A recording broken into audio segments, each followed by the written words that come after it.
नमस्कार। सत्यहिंदी.com के मेरे इस प्रोग्राम पूरा सच में आपका स्वागत है। कुछ अजीब-अजीब चीज़ें हो रही। मैं अभी हाल में मोदी जी के कुछ स्पीचेस सुन रहा था, फिर पिछले भी सुने। फिर अचानक मुझे फैज़ अहमद फैज़ का के गज़ल का एक शेर याद आया। शेर बड़ा मौज़ू है इसलिए मैंने सोचा कि आप लोगों को सुनाएँ। कुछ हमी को नहीं एहसान उठाने का दिमाग, कुछ हमी को नहीं एहसान उठाने का दिमाग, वो तो जब आते हैं माइल बकरम आते हैं। माइल बकरम का मतलब होता है पूरी तरह करम करने को, दया करने को तैयार आते हैं। अगर इतने सालों में आप देखें, 9 साल लगभग होने जा रहे हैं, तो दिन भर में 2 बार वादे होते हैं, 2 बार वो हमें देते हैं।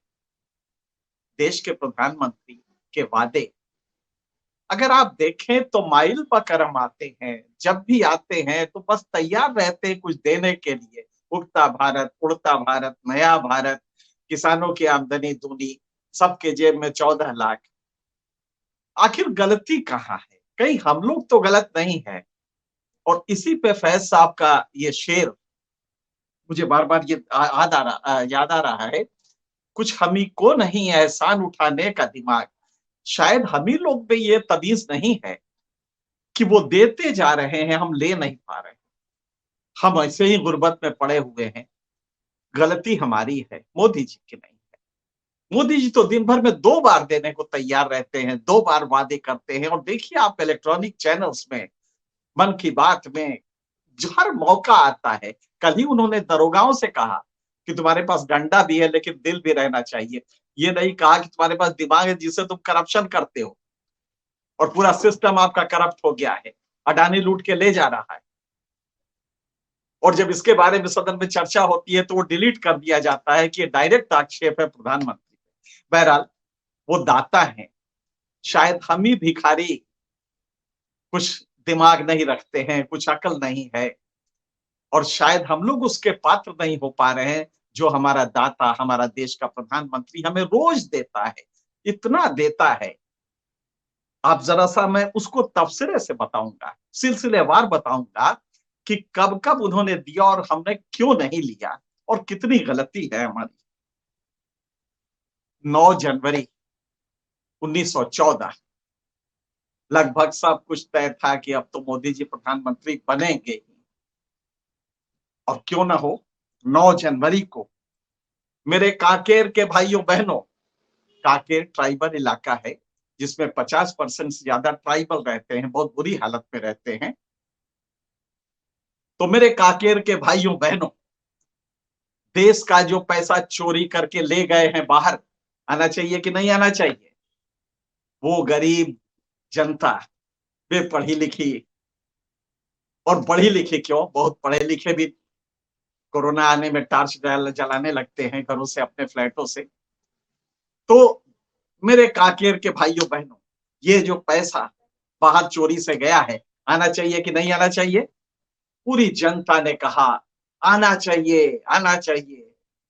बोले, आज मैं कहता हूँ, मैं सत्ता में आते ही ये पूरा पैसा वापस लाऊँगा और तब देश के हर गरीब के जेब में 15-15 लाख रुपए होंगे।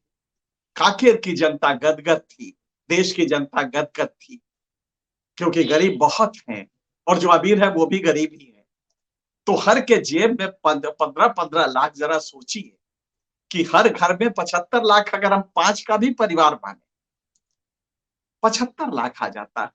मोदी जी ने उस समय जोड़ा नहीं था कि ये अमाउंट एक्चुअली कितना होता है। 7वें के बच्चे को आप अगर उनको बताना चाहें, गणित का सवाल दें, तो शायद ये सवाल होगा कि अगर 22 करोड़ की उस समय गरीबी थी और उसमें 15 लाख का गुणा कर दिया जाए, तो वो उस समय के जो बजट था, वो 45 साल, अगर वो बजट रहता, तो अगले 45 साल के बजट के बराबर वो पैसा होता। मोदी जी ने शायद जोड़ा नहीं था। वो कैलकुलेट करते तो इतना ज्यादा नहीं देते हम लोगों को। लेकिन देखिए, उन्होंने दिया, हमने उड़ेल के उनको वोट दिया और इंतजार करते रहे कि वो 15 लाख आएंगे, 2 आने भी नहीं आए।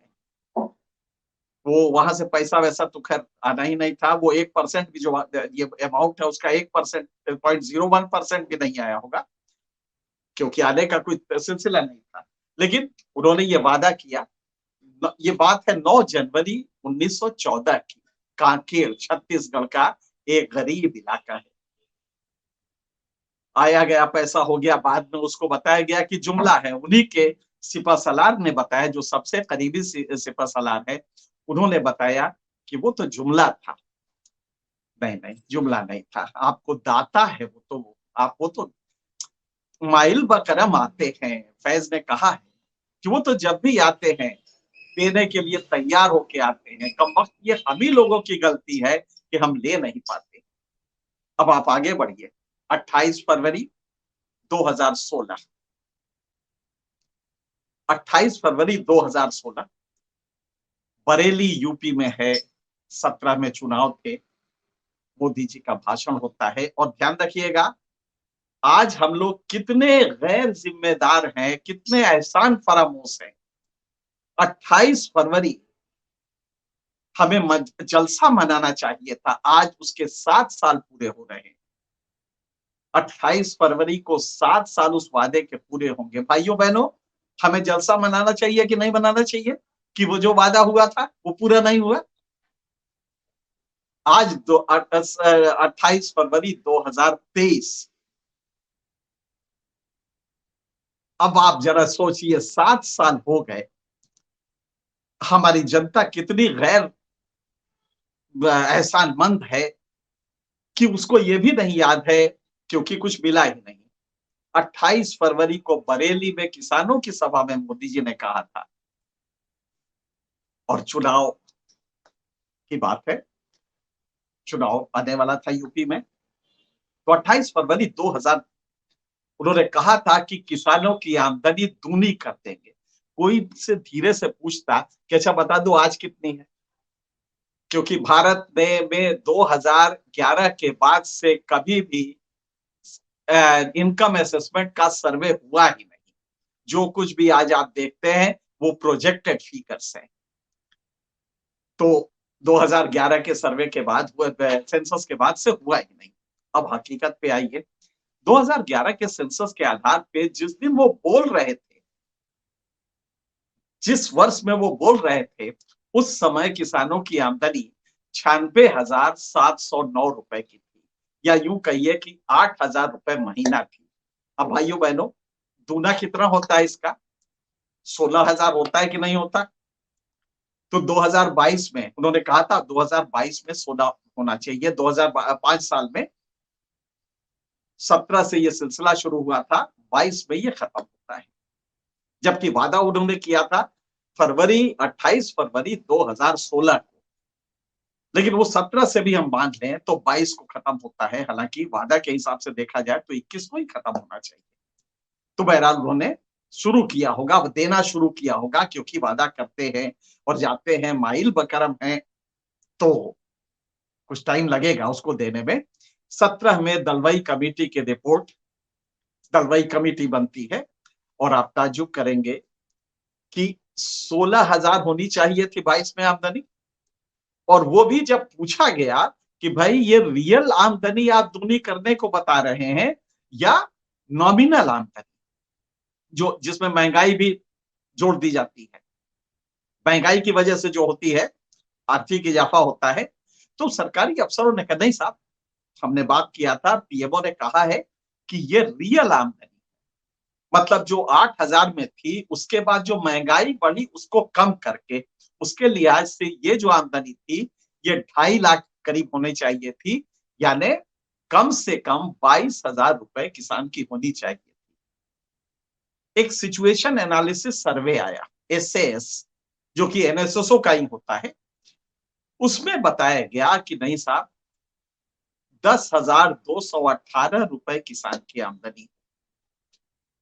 आप जरा गौर कीजिएगा, आज भारत में उसकी आमदनी 10,200। और ये भी ध्यान रखिएगा, इसमें भी इन्फ्लेशन घटा के नहीं किया गया है। अगर इन्फ्लेशन घटा दिया जाए तो वो आमदनी कम हो गई।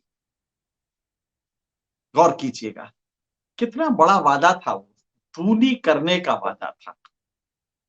गलती किसमें है? हम लोग उस वादे को रिसीव कैसे कर रहे हैं? अब जरा गौर कीजिएगा, सिर्फ इतना ही नहीं हुआ। पिछले 3 साल का, कल मोदी जी ने एक मंच से कहा, भाइयों बहनों, हमने कृषि पे जो 2013-14, 14-15 में खर्च होता था, 2013-14 का उन्होंने लिया था, उससे आज हमने 4 गुना बढ़ा दिया है। एक खास चालाकी होती है, जब हम आंकड़े देते हैं तो क्या करते हैं कि जब हमें बताना होता है तो अमाउंट में बताते हैं, परसेंटेज में नहीं बताते। तो उन्होंने कहा कि 4 गुना हो गई है। अब आपको हम हकीकत बताते हैं। 4 गुना तो बड़ी दूर की बात है।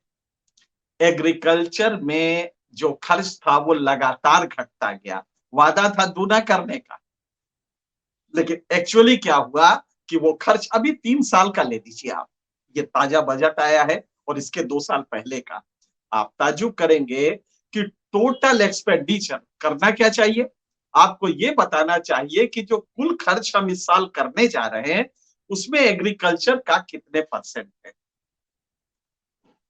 वो नहीं बताया जाता। हम अमाउंट बता देते हैं क्योंकि वो इन्फ्लेशन की वजह से अमाउंट हमेशा, क्योंकि पूरा खर्च ही बढ़ गया है। इस साल 45 लाख करोड़ का बजट है। पिछली साल जो खर्च हुआ था, जो जिसको कि हम आरई कहते हैं, वो 42 लाख करोड़।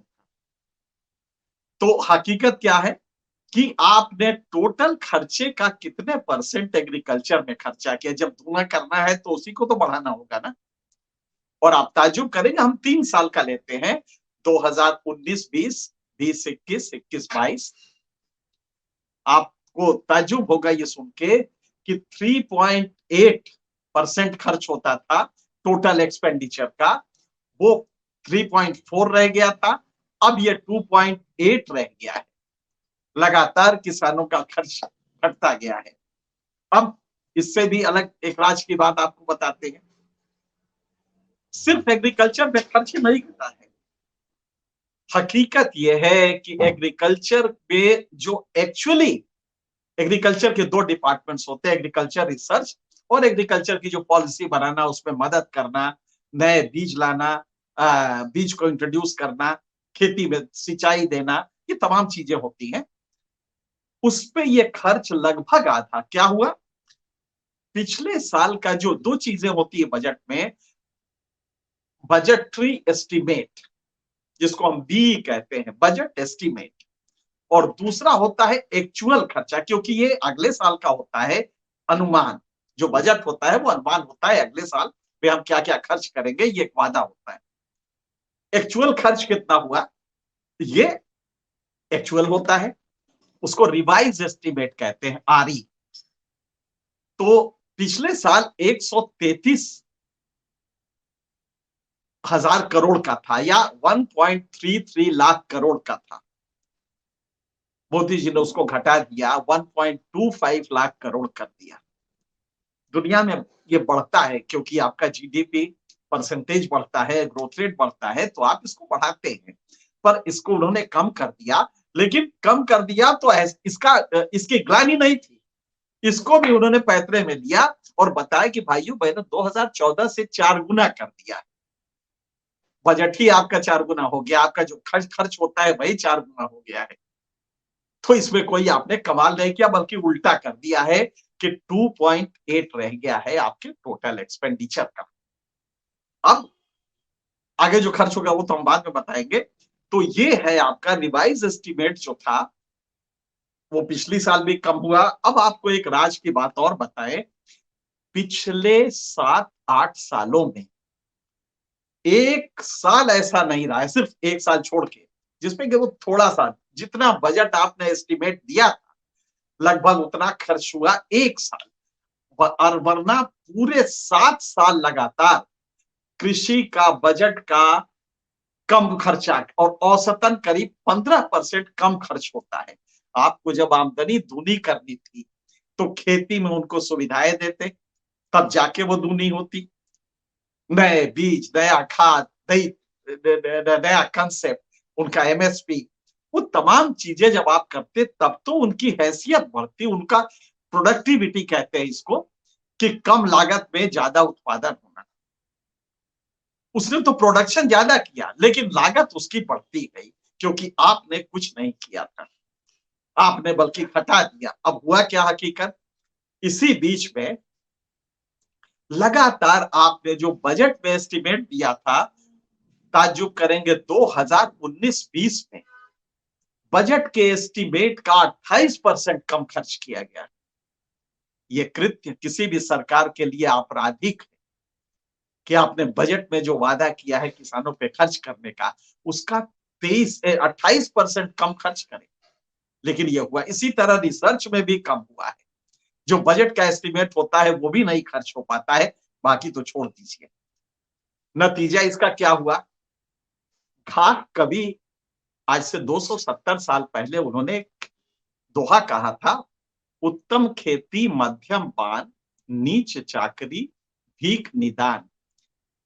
पेशे में उन्होंने बताया कि सबसे बेहतर खेती होती है। 2070 की बात, 270 साल पहले की बात है। मध्यम पान, व्यापार वगैरह उससे नीचे का के स्तर का होता है। नीच चाकरी, सबसे घटिया किसी की नौकरी करना होता है। भीख निदान, और सबसे घटिया जो होता है, जो निकृष्ट काम होता है, वो होता है भिक्षावृत्ति। अब आप गौर कीजिएगा किस तरह ये किसान, आप एसएएस की ही फिगर, सिचुएशन एनालिसिस सर्वे, उसकी ताजा जो फिगर आई है, जो 10,218 रुपए किसान की आमदनी है प्रति परिवार भारत में, आप ताज्जुब करेंगे कि 2014 में जब यही एसएएस आया था, तो उस समय उसके खेती से जो आमदनी थी वो 48% थी, और श्रम से, श्रमिक बन के, जो लेबर बन के वो काम करता था, वो 32% थी। 7 सालों में खेती से आमदनी उसकी घट के 37% रह गई है, और मजदूरी से वो 40% कमा रहा है। अब वो मजदूर बन गया है, खेती में उसकी आमदनी नहीं हो रही है। आय आपने दूना करने को कहा था, लेकिन खेती से उसकी आमदनी कम होती गई, और वो मजदूरी, अब वो मजदूर हो गया है। लेकिन नहीं, यही रुका नहीं है। आपने बजट में क्या किया कि चुनाव के ठीक पहले, 2019 के चुनाव के ठीक पहले, आपने कहा कि हम किसान सम्मान निधि देंगे। गौर कीजिएगा, आपने भीख को सम्मान, ये जो सम्मान आपने कहा है, दरअसल किसान सम्मान निधि ये है क्या चीज, ये एग्रीकल्चर में प्रोडक्टिविटी बढ़ाने का कोई उपक्रम नहीं है, आपको सीधे पैसा दे देना। तो वो जो किसान था, उसकी कृषि से आय तो कम हो गई, मजदूरी से आय उसकी बढ़ गई, वो बेचारा श्रमिक हो गया। नोएडा में जाके एसी में लगे साहबों के घर में वो काम करता है, रिक्शा चलाता है, खोंचा लगाता है, और जब कोरोना आता है तो एड़ी रगड़ रगड़ के मरते हुए वो अपने गांव जाता है। लिहाजा वो मजदूर बना, उत्तम खेती मध्यम पान, नीच चाकरी भीख निदान, लेकिन चाकरी पे भी वो नहीं छूटा है। अब आपने उसको अपने बजट में 125,000 करोड़ का बजट है, 1.25 लाख करोड़ का, उसमें 62,000 करोड़, लगभग 54%, शायद आपकी 65,000 करोड़ होगा, उसमें से 54% आपका इस रूप में जाता है, जो वर्चुअली किसी भी काम के लिए नहीं दिया जाता। सम्मान है ये, आप जरा सोचिए, आपने नाम उसको सम्मान का दिया है, देते क्या है, सम्मान में भीख देते हैं। उसकी प्रोडक्टिविटी बढ़ानी है, उसको शान से वो कहे कि हमारे गेहूं की लागत कम है और हमारे गेहूं का की कीमत ज्यादा है। कीमत पे आपने वही खेल किया कि आप A2FL के रेट पे दे रहे हैं, C2 पे नहीं दे रहे हैं, कॉम्प्रिहेंसिव कॉस्ट नहीं कैलकुलेट कर रहे हैं। लिहाजा एमएसपी भी आज जो किसान की 2500 रुपए पर क्विंटल होनी चाहिए, वो आपने रोक रखा है। कुल मिला के आपने किया क्या, उस किसान को पहले मजदूर बनाया, फिर भिखमंगा बनाया, और ताली बजा कर भाइयों बहनों सम्मान कर रहे हैं। उसका सम्मान होता गया। लेकिन इसमें भी गलती किसकी है? हम सम्मान लेके ही खुश हैं। हम भीख को सम्मान मान के भी खुश हो जाते हैं। हमने 5 किलो अनाज लिया, क्यों जरूरत पड़ती है 5 किलो अनाज की? उसकी वजह क्या है? आज ही रिजर्व बैंक की कमेटी के एक सदस्य ने, जो मॉनेटरी पॉलिसीज को एनालिसिस करते हैं, मॉनेटरी पॉलिसी कमेटी कहते हैं, उसके एक सदस्य ने कहा है कि इस जीडीपी ग्रोथ से आप बेरोजगारी तो कंट्रोल नहीं कर पाएंगे। ये बेसाख्ता आज की खबर है, और बिल्कुल सही कहा है कि जीडीपी आप 6.5 है, 6.8 है, कभी ताली बजा देते हैं कि आईएमएफ ने कहा है 7% हो रहा है, तो फलाने ने कहा है कि 6% हो रहा है, तो वो तो विदेशी एजेंट है, वो भारत की शक्ति नहीं देखना चाहता। जो आपकी बुराई करता है वो भारत का दुश्मन हो जाता है, जो अडानी की बुराई करता है वो भी भारत का दुश्मन हो जाता है। तो हकीकत ये है कि आपने देखा नहीं, अब 2018 तक आते आते मोदी जी को लगा कुछ और भी दे डाले, माइल बकरम थे, तो उन्होंने कुछ और दे दिया आपको। क्या किया उन्होंने? अपने नीति आयोग से कहा, भाई एक बढ़िया स्कीम बनाओ, और 5 ईयर प्लान की जगह स्ट्रेटेजी, नए भारत के लिए स्ट्रेटजी डॉक्यूमेंट तैयार किया गया। आपको ताज्जुब होगा, उसमें 40 वादे हैं। 2019 से आ रहा था, 40 वादे नीति आयोग ने किया। तारीख उसकी थी, नीति आयोग के इस डॉक्यूमेंट की तारीख गालिबन, ये मुझे लगता है, मुझे याद आ रहा है जहां तक ये हुआ था, इसकी तारीख है 2018 में। हाँ, नया भारत 2000, ये उन्होंने अनाउंस तो किया था 17 में, लेकिन उसकी तारीख जो मुकर्रर हुई थी जिसमें ये डॉक्यूमेंट रिलीज किया गया, वो 1 साल बाद का था। 1 साल बाद ये डॉक्यूमेंट रिलीज हुआ तो नीति आयोग ने 40 वायदे कर डाले कि ये होगा। उसमें सबसे बड़ा था, हम सब खुश हुए क्योंकि पहले तो 14 लाख 15 लाख जेब में आने थे, हम फिर वो नहीं ले पाए, वहां चूक गए। फिर 5 ट्रिलियन डॉलर का इकोनॉमी बनाने की बात हुई, जो गरीब के सब्जी में नहीं आया। पढ़ा लिखा है नहीं गरीब, हम सब लोग मूर्ख टाइप के लोग हैं, समझ नहीं पाए कि 5 ट्रिलियन होता कितना है। एक तो ट्रिलियन नहीं समझ में आता, हम लोग अरब खरब पढ़े हैं, और दूसरा ये है कि 5 ट्रिलियन डॉलर तो ऊपर नीचे होता है, आजकल तो रुपया के हिसाब से बहुत महंगा हो गया है। तो आपने 5 ट्रिलियन डॉलर की इकोनॉमी का सुर्रा छोड़ दिया, और वो भी अब तो अमृत काल। कल ही मोदी जी ने कहा है कि युवाओं का भविष्य बनाने के लिए पिछली सरकारों ने एक रिजिडिटी, अंग्रेजी का एक वर्ड उन्होंने यूज किया कि सरकारें रिजिडिटी दिखाती थी शिक्षा को लेकर। हमने भाइयों ऐसी योजना बनाई है जो उनका भविष्य सुधार देगी, युवाओं का भविष्य सुधार देगी। अब आपको एजुकेशन का बता दें, 2014 में जीडीपी का 0.67% यूज होता था एजुकेशन में, आज 0.37 है। 0.37 जीडीपी का। हम एजुकेशन में लगातार अपना बजट कम करते जा रहे हैं, लेकिन ये बात किसी के समझ में नहीं आती। एक्चुअली हम सब लोग समझ नहीं पाते कि ये मेरा दाता इतना दे रहा है तो हम ले क्यों नहीं रहे हैं। आखिर गलती कहाँ है? हमारे दाता ने यह भी वादा किया उस डॉक्यूमेंट पे भी, पब्लिक प्लेटफॉर्म पे भी, कि हर देशवासी को 2022 तक अपना घर होगा। कितना अच्छा लगा सुन के, कितना बेहतर ये वादा था कि हर आदमी का अपना घर होगा, जिसमें टॉयलेट होगा, पानी की सुविधा होगी, सब कुछ होगा। अभी वेबसाइट पे चले जाइए आप, 52% भी घर नहीं मिले हैं।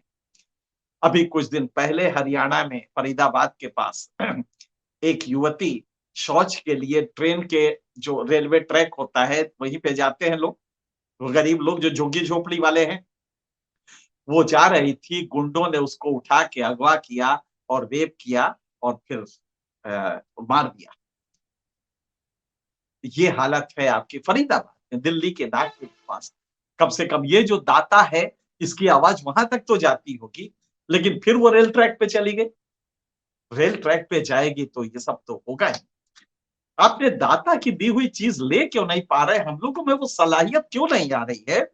अब ओपन डेफिकेशन फ्री करने की घोषणा हो गई, साल 2 साल पहले ही हो गई कि भारत हो गया। लेकिन रिपोर्ट्स ये क्या, और इंटरनेशनल रिपोर्ट्स, इवन देश की रिपोर्ट कहती है कि नहीं साहब, 42% लोग अभी भी खेतों में जाते हैं। तो ये दूसरा वादा हुआ। इस तरह से अगर आप देखें तो वादे पे वादे होते गए। आखिर किसकी गलती है? 2014 से हम लगातार वादे सुन, दिन में 2 बार कोई ना कोई वादा हम सुन लेते हैं। गलती हमारी है। माइल बकरम हमारा नेता है, वो तो देने के लिए तैयार बैठा है, दिन में 2-2 बार दे रहा है। ये कहाँ है हमारा दिमाग? कुछ तो एहसान उठाने का, ये हम ही लोग की कुछ अभी को नहीं एहसान उठाने का दिमाग। हम अपना दिमाग बदले। गलती हमारे नेता में नहीं है, हमारे प्रधानमंत्री में नहीं, वो तो दिन में 2 बार वादे करता है। गलती हमारी है कि हम ले नहीं पा रहे हैं। आज के लिए इतना ही। अगले हफ्ते फिर कुछ और चीजों को लेके, कुछ और मुद्दों को लेके आपसे रूबरू होंगे। तब तक के लिए सत्य हिंदी का ऐप डाउनलोड करें गूगल प्ले स्टोर पर।